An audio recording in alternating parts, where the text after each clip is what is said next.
video, we will be talking about whether or not teaching English in Asia is for you, particularly in Japan, because that is where I live currently. And if you're curious about whether or not you'd be a good fit, or if you are considering career moves, or if you just want to find out how different life is in Japan or in Asia as an English teacher, this video is for you. But first, I'm gonna drive out and then we're gonna get into it, okay? Let's go. So my background is in engineering. I studied civil engineering and I didn't like it. I have experience, about 4 years experience in civil engineering, and I didn't like it. So I decided to make a change, and that change was me transitioning from one career to the other career, and I still needed an income whilst doing that. And I've obviously always known that I wanted to live in a different culture than what I grew up in. So this was an easy decision for me to make. And so I came into this with the knowledge that this is not a long-term career move, And unfortunately for most people, that is the situation when you do teach English in Asia, is that more often than not, it is not a long-term solution. Because for programs like the JET program, it is an internationalization program. So they literally do not want you to be here for more than 5 years, as it is stipulated in their contract. There are only a few exceptions here and there. And even so, you need to make your mark, So for most people that come to Asia to teach English, it is not a long-term decision, a long-term career move. And that comes with a lot of pressure. So the good thing is, some people come here, they teach English, and then they discover that, this is something I could get into. So they actually go back to their home countries, or they study online and decide to become full-time teachers, which is great.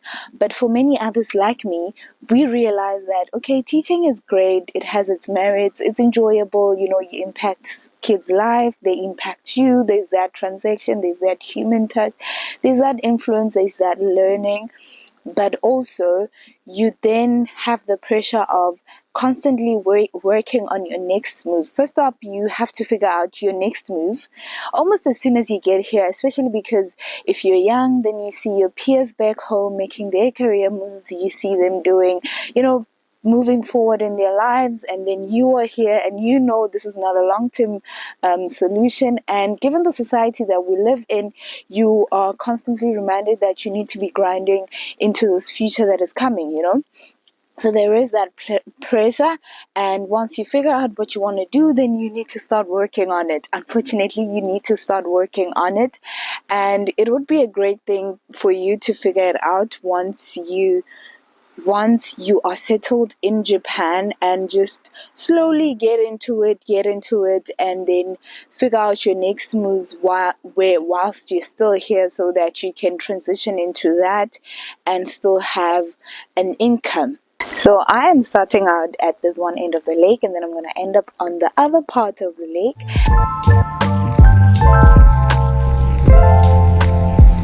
Your social life is going to change dramatically, because South Africa is so far from Japan.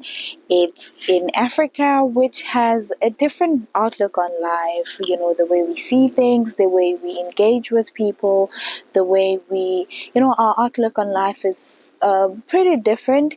And in Japan, social life is not treated as prominently as I would say it's treated in places like South Africa. And so that is something that you need to consider and be prepared for.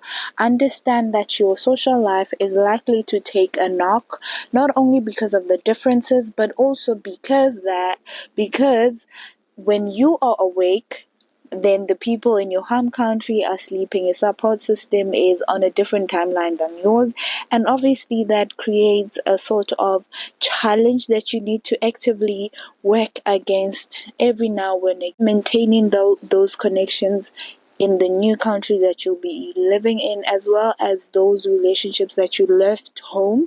So you have to be a very proactive person when it comes to your relationships. But now the unfortunate thing now is that as you are actively working to building and reinforcing those relationships, then you get lonely, right? And unfortunately, this country can get real lonely.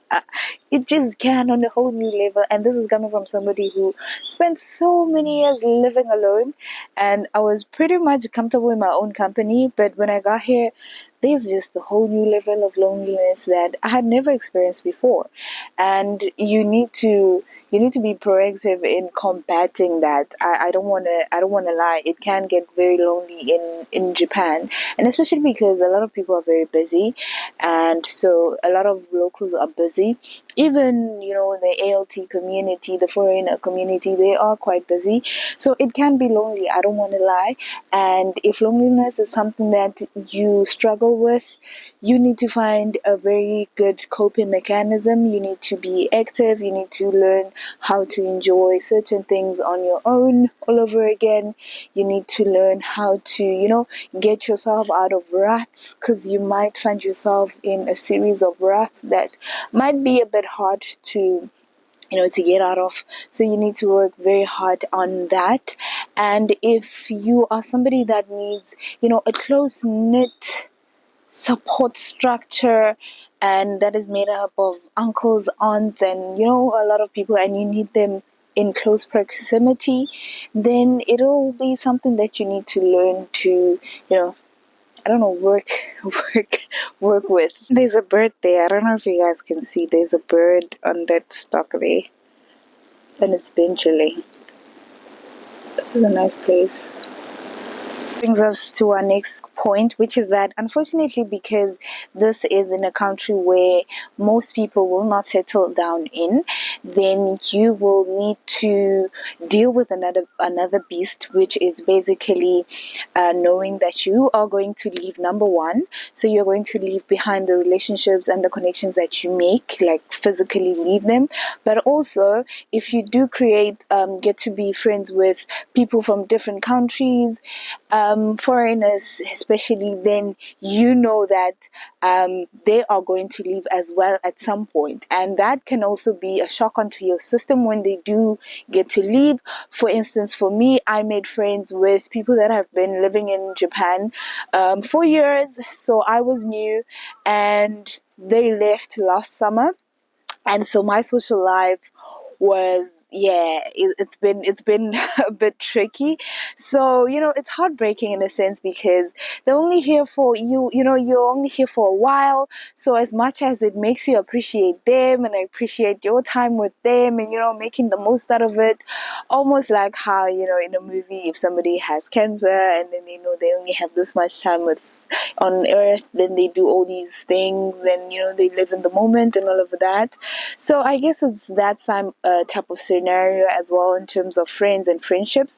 But the good thing with that is that then you get to make friends with people from all over the world. You get to make friends with people in Japan. You get to make friends with people that live in different countries around the world, which then makes you a global citizen, I guess. Or maybe it makes you a person with global connections, I guess. So that is the plus on the other side of all of that. Oh, I just heard a fish in there. Oh, a bird. Oh, it just dove in. So in terms of making and saving money, is Japan for you?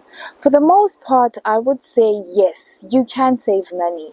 For instance, I can comfortably save around 5,000 rands a month, but that only came about in, I'd say, 3, 4, 5, 6 months, maybe 6 months. after I arrived in Japan. So the first 6 months was about settling in, getting my car and all of that.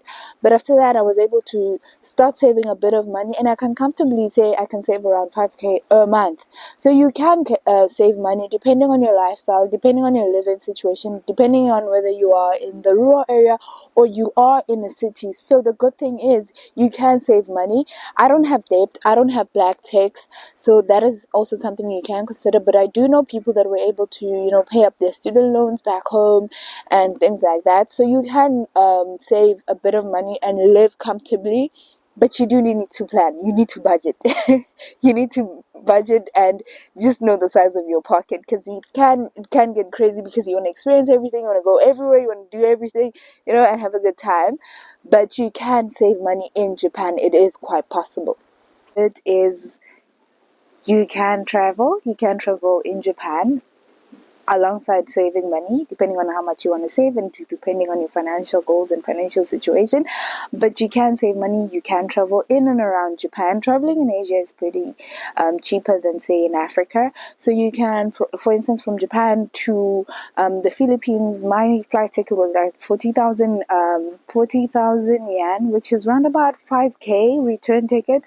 And Southeast Asia is fairly cheap depending on the type of traveler you are. I'm a budget traveler. I don't mind hostels and all of that, but you can definitely travel in and around Japan.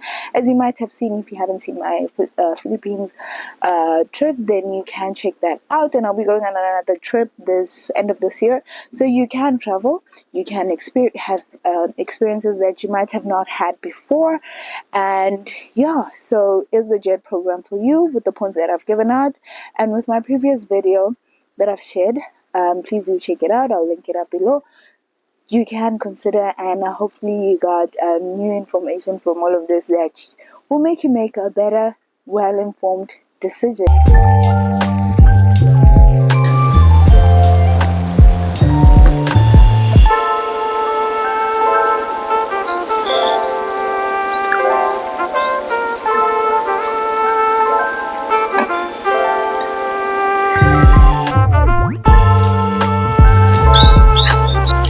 And obviously, you need to be a person that is open-minded, a person that likes to work with people, and a person that understands that they are an assistant, so they will be working with different types of colleagues, because you will be assisting the teacher in teaching English, especially if you are on the JET program, and depending on your school, but in most cases that is how it goes. And on top of that, you need to be a person that likes to learn from others and likes to, teach others, I guess. So, because for most people that come into JET program, they don't really have much teaching experience. So there is a lot of learning that comes about with that, a lot of giving up territory or things that you're familiar with, or how you think a class should run, all those finer details that you need to reconcile with. I don't know why I'm breathing so hard. That you need to reconcile with. But it can surely be a rewarding experience, and I personally enjoy living in Japan. It's a different experience. I think when I leave this country, I will definitely think back to these days as one of the craziest experiences I've ever had, simply because I just never, I wanted to, but I've never imagined it would actually happen, that type of a thing.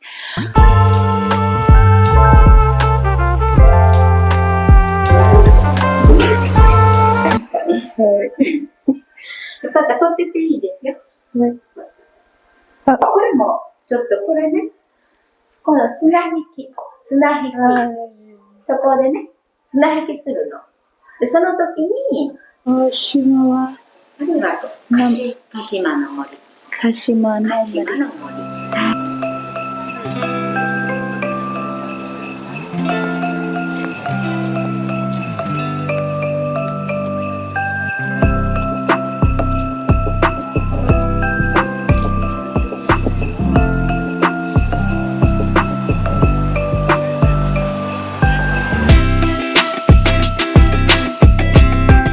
This This is the endpoint I was coming to on the other side of the lake. This is called X Cafe. This is in Fukuiken. The boundary is just across the road over there. And so this is set up in a very traditional building that has been refurbished to a cafe. It is called X Cafe and Bar. So there's one in Kyoto, but it's actually written there. Kyoto Nippon made, so Kyoto Japan made. It is quite beautiful.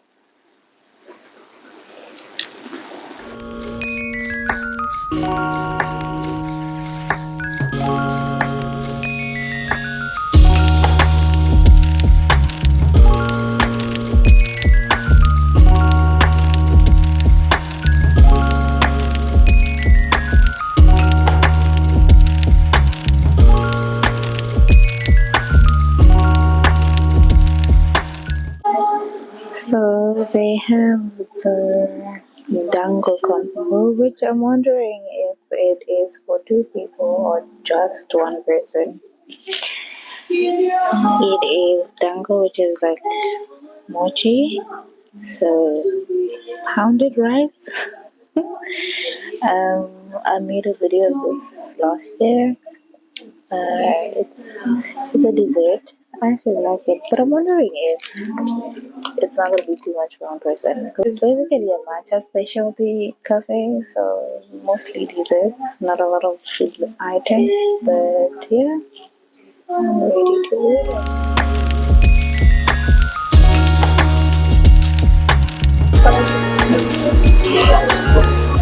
This is matcha, this is sweet beans, I'm guessing that is soy sauce.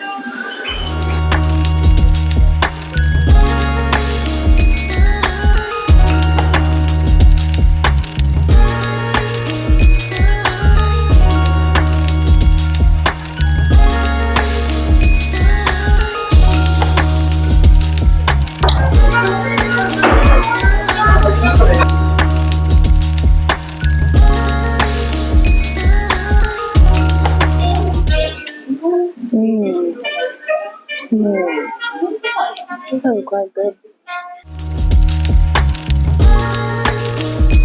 I have come to appreciate sweet beans. I don't make it, but I don't mind them anymore.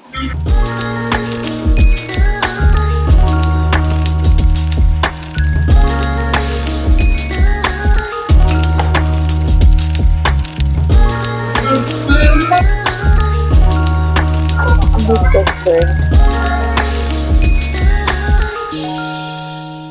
I left it for too long. 1 year long, I left it more kileasa. Okaraga. Okalogo. So thank you for tuning in, guys. Thank you for checking out my vlog. See you on the next one and take care.